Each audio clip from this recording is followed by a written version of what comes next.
पार्वती पदय हर हर महादेव।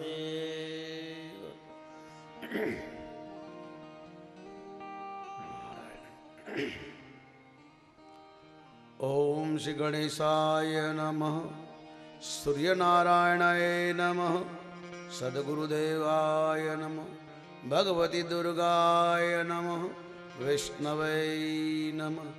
महादेव तन्नो भगवतो पुनः पुनः चरणावृंदे नमः। व्यास स्थित मंच पर विराजमान सब संगीतकार भाई लोग और महंत प्रवीण गिरी महाराज, महंत अशोक गिरी बापू, महंत चमेल गिरी जी महाराज एवं संत लोग और आप सब मेरे मातृशक्ति भाई बहन युवान वडिल, अय्यापुर उड़मुड़ टांडा आदि जिन गांवों में से इन भाइयों बहनों ने माता ने बड़ी सहमत करके प्रचार किया है शिव महापुराण का। उस शिव महापुराण में आप सभी का स्वागत है और पुनः पुनः आपके हृदय में बैठे हुए भगवान को प्रणाम, साथ साथ में आप सबको प्रणाम, क्योंकि आप शिव महापुराण की कथा में आए हो। राम कथा बहुत होती है, श्रीमद् भागवत कथाएं गांव-गांव में होती है, पर शिव पुराण बहुत कम होती है साहब। वो भी आपके माता पिता के कुछ पुण्य उदय हो गए जो इस शिव महापुराण की कथा का अपना आयोजन किया साहब। वक्ता महान नहीं होता है, श्रोता महान होता है, और श्रोता से भी अधिक जो सेवा देने वाले, जिन लोगों ने घर घर जाके प्रचार किया, उन भाई बहन माताओं को भी हम एक बार ताली से स्वागत करें। लगातार 2-2.5 महीने 3 महीने कहूं तो चले, भाइयों ने अपना कार्य छोड़कर इन शिव महापुराण कथा का प्रचार किया, घर घर जाके सब भाइयों बहनों माताओं को आमंत्रण दिया, हाथ जोड़कर प्रार्थना की आना, और यहां वही आएगा जिसके ऊपर भगवान भोलेनाथ की कृपा होगी साहब। आप भाग्यशाली, आप महान भाग्यशाली हो। राम कथा आपने बहुत सुनी, श्रीमद् भागवत कथा बहुत सुनी, और जो शिव पुराण कथा सुनते हैं उनके पितृ का भी उद्धार होता है और समय अपना भी उद्धार हो जाता है, मगर समय पर आने से। क्योंकि गंगा कभी रुकती नहीं है, वो तो बहती रहती है साहब। आपने डुबकी लगा दिया, वो समय वो पल चली गई। ऐसे शिव के मस्तक पर से जो गंगा रूपी है शिव महापुराण कथा है, इसका नाम है शिव महापुराण कथा। 24,000 श्लोक है, 7 उनकी संहिता है। पहले विद्येश्वर संहिता, बाद में रुद्र संहिता, फिर कोटि रुद्र संहिता, फिर पार्वती खंड, फिर सती खंड, फिर कुमार खंड, फिर गणेश खंड आदि शिव अवतार की कथाएं हैं। जो ये शिव कथा ध्यान से सुनता है वो जीव शिव बन जाता है, और जो शिव कथा में आता है वो प्रणम्य हो जाता है। भगवान व्यास कहता है मैं उसको प्रणाम करता हूं। जिसने कथा लिखी है उनका नाम है व्यास भगवान। वो कहता है जो इस शिव कथा में आएगा, सुनेगा, खाली पैर भी रखेगा, आधा घंटा घंटा जो टाइम देगा, 7 दिन सुनेगा वो तो महान भाग्यशाली होगा, 9 दिन सुनेगा वो भाग्यशाली होगा, पर घंटा 2 घंटा जो बैठकर इस कथा को श्रवण करेगा उनके जन्म जन्म के पाप मिट जाएंगे, से भगवान व्यास कहते हैं। ये जैसे आपके कथा अय्यापुर में हो रही है, इसी तरह ये कथा गंगा यमुना सरस्वती, जिसको आप प्रयागराज कहते हैं उसका नाम, जिसको आप इलाहाबाद कहते हैं उनका असली नाम है प्रयागराज, सब तीर्थों का राजा है। और वहां ये कथा होने जा रही है। दूर दूर से संतगण आए हैं। आपको तो घर घर कहने भेजा, यहाँ के कमेटी के भाई लोग, बहन लोग, माताएं सब घर घर जाके हाथ जोड़कर आए, आप आना। पर जहां एक शिव कथा हुई है, बड़े बड़े संत लोग, ऋषि लोग, देव लोग सब इस कथा सुनने के लिए आए, किसी को कहना नहीं पड़ा। प्रयागराज में राम कथा हुई, भागवत कथा हुई, अनेक कथाएं हुई, पर अंतिम जब शिव महापुराण की कथा हुई तो देश देशांतर से ऋषि मुनि संतगण और देवलोक से ब्रह्मा देवताओं के साथ इस कथा में शामिल हुए।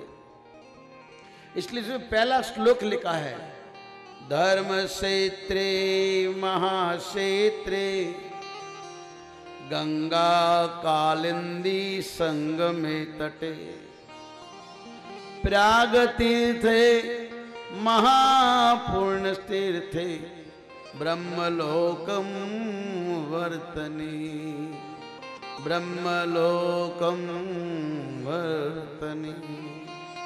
गंगावरी गोदावरी नर्मदा कावेरी सिंधु सरस्वती सर्वतीर्थानि पर्वती प्रयाग तीर्थे आस्ते सर्व ऋषि नाम देवलोके शिव महापुराण कथा श्रुत्वा सविष्टिते। ये कथा सर्व तीर्थों को नहाने से स्नान करने से जो पुण्य मिलता है वो पुण्य कथा सुनने से मिलता है। इसलिए भगवान व्यास कहते हैं, जिन लोगों ने इस कथा का प्रचार किया उसको मैं प्रणाम करता हूं, जो लोग कथा में सुनने आएंगे उसको मैं प्रणाम करता हूं, क्योंकि शिव महापुराण की कथा देवताओं को भी दुर्लभ है। इस शिव महापुराण की कथा भगवान शिव ने नंदीश्वर को सुनाई, नंदीश्वर ने सनंत कुमारों को सुनाई, सनंत कुमारों ने भगवान व्यास को सुनाई और भगवान व्यास ने अपने शिष्य सुत जी को कहा और सुत जी को कहा कि जो इस कथा को सुनेगा वो भाग्यशाली नहीं महाभाग्यशाली होगा।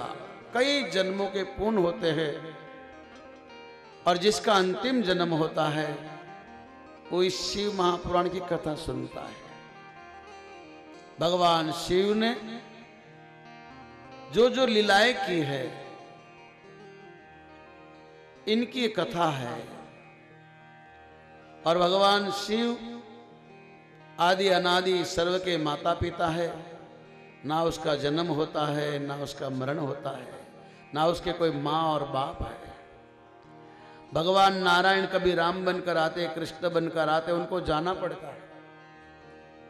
भगवान शिव आए उसके बाद गए नहीं और कहते हैं मरने के बाद कोई अच्छा कर्म करे तो वैकुंठ जाते हैं, कोई गोलोक जाते हैं, कोई भगवान के धाम जाते हैं, किसको पता। पर आज आप आज भी कैलाश जा सकते हैं जहां भगवान का निवास स्थान है। आप अमरनाथ बाबा की गुफा में जा सकते हैं जहां महादेव ने इस कथा को सुनाई थी, क्योंकि मृत्यु लोक में है। इसलिए यह कथा कोई भी सुनता है उसके कई जन्मों के पाप जल जाते हैं और रुद्र तुल्य माने भगवान शिव के समान हो जाता है। आप और हम सब शिव भगवान के अंश है, मगर मेरी तेरी में फंस गए इसलिए हम जीव बन गए, नहीं तो जीव का असली नाम है शिव। हम भगवान शिव के अंश है। भगवान शिव अजर है, अमर है, उनका जीवन नहीं है, मरण नहीं। ऐसे ही आत्मा कभी मरती नहीं है, कभी जन्मती नहीं। इसको कोई जला नहीं सकता, कोई काट नहीं सकता, कोई पानी में भिगो नहीं सकता। मरता है तो शरीर, ये शरीर जलता है, कटता है, मट्टी होता है, पानी में भीगता है, मगर आत्मा को कुछ नहीं होता है। इसलिए भगवान शिव की ये कथा प्रयागराज में हो रही है अनेक संत गण आए हैं, हजारों वर्ष तक यज्ञ करते रहे, शांति नहीं मिली। एक सुत नाम के संत आए, सबने उसका सम्मान किया, ऊंचे आसन पर बिठाए, उसकी पूजा की और कहा महाराज तुम्हें भगवान शिव की कथा सुनाओ। हमने अनेक पुराण सुनी, राम कथा, भागवत कथा, अनेक शास्त्रों वेद पुराण सुने, भगवान शिव की महिमा हमको कोई सुनाने वाला नहीं मिला। इसलिए हम प्रार्थना करते हैं कि हमें शिव कथा सुनाए। भगवान भोलेनाथ जैसा दयालु कोई नहीं है। हर मंदिरों में दरवाजे होते हैं, पर्दे होते हैं, ताले लगते हैं। भगवान शिव के मंदिर में कभी ताला नहीं होता है, पर्दा नहीं होता है, पाट नहीं होता है, क्योंकि भगवान शिव में पाट नहीं तो कपट भी नहीं होता है। भगवान शिव के अंदर कपट नहीं है। हाँ, लोगों ने, देवताओं ने, ऋषियों ने भगवान से कपट किया, पर शिव ने कोई कपट नहीं है किसी से। इसका नाम ही भोलानाथ है। कोई भी उनके चरण में आ जाए तो उसका बेड़ा पार हो जाता है। वो किसी जीव का अवगुण नहीं देखता, दोष नहीं देखता, पाप नहीं देखते। बाकी के सब देवी देवता आपके और मेरे दोष देखते हैं कि इसने कितने पाप किए हैं, ये कैसा है, उसके मन में क्या है, ये क्यों आया है। भगवान शिव किसी का दोष नहीं देखते हैं। उनका तो नियम है, जो भी उनके शरण में आ जाए, कितना भी पापी हो, उसको अपने समान बना देते हैं। जो भी जीव उसकी शरण में गया, शिव ने अपने समान बना दिया। एक यज्ञदत्त नाम का ब्राह्मण, उसका बेटा बड़ा विद्वान था। ये जीव जन्मने से पापी नहीं है, जैसे जैसे बड़ा होता है उनको जैसा संग लगता है ऐसा बन जाता है। तो शिव पुराण में कथा आती है कि यज्ञदत्त नाम के ब्राह्मण का बेटे का था, नाम था गुणनिधि। पिता ने बड़ी श्रम करके उसको पढ़ाया लिखाया, मगर संग दोष लग गया। संग दोष के कारण उसने अपने जीवन को तहस नहस कर दिया। कभी कभी पिता महान होते हैं, बच्चे को संस्कार नहीं होने से बिगड़ जाते हैं। कभी कभी माता पिता ध्यान नहीं देते हैं बच्चों पर, तो संस्कार नहीं मिलते हैं। पिता ने बड़ी मेहनत करके पढ़ाया, पर माँ ने संस्कार नहीं दिया। पिता इतने महान हुए कि सारे नगर में उनकी महिमा थी। जब वो बाहर आते तो लोग पैर में पड़ते। उस नगर का राजा भी उसका सम्मान करता।